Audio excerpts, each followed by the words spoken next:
Hari ni Aisyah nak buat kuih taco, kuih tradisional yang lembut dan sejuk-sejuk memang sedap. Resepi dia simple, tapi kena sabar masa kacau supaya tekstur dia cantik.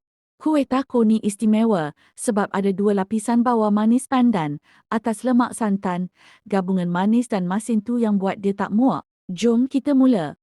Masak 1 cawan air daun pandan, 1 cawan gula dan 1 cawan tepung jagung.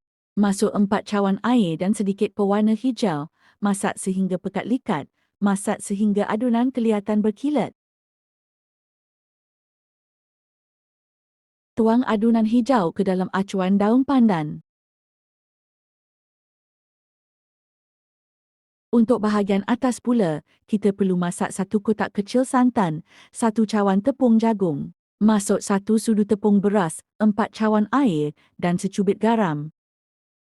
Masak sehingga likat, kemudian tuang adunan putih ke atas adunan hijau. Simple kan? Tak perlu dibakar, tak perlu dikukus, cuma masak di atas api. Kuih taco ni sedap dimakan sewaktu sejuk. Okey, sekian dulu dari Aisyah. Lain kali jumpa lagi. Assalamualaikum.